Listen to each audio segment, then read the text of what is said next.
The government is facing some heated questions over its decisions, what some are calling a W-turn in 24 hours, over its stand not to join a statement at the United Nations criticizing Israel over West Bank settlements, followed by signing on to that statement 24 hours later. To understand just where the position of the government is, one has to look at the events. On February 15th, the Israeli Knesset, or Parliament, passed a plan, part of a series we've seen over the few months, that enables it to tighten control on the West Bank and in particular to establish illegal settlements there. This is language and actions not seen perhaps since 1967, as well as the Oslo Accords. On February 17th, 85 countries came together at the United Nations with the Palestinian ambassador to the UN, Riyad Mansour, and issued a statement. Those countries involved Arab states,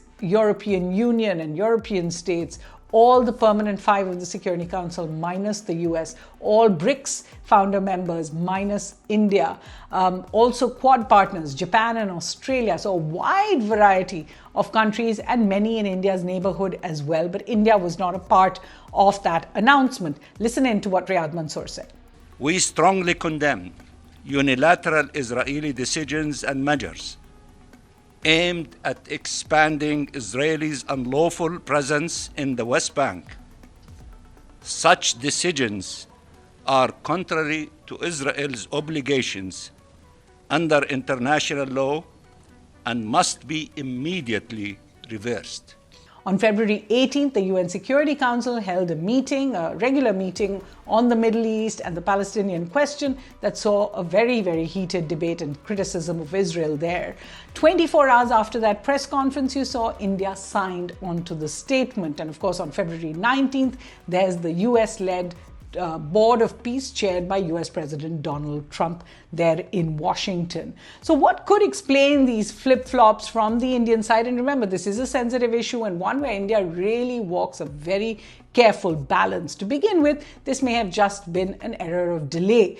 India didn't join on to the statement when it was made, but then decided to join on a little later. But there are concerns about the optics because Prime Minister Narendra Modi is visiting Israel on February 25th and 26th, and many had thought the first decision was linked to that.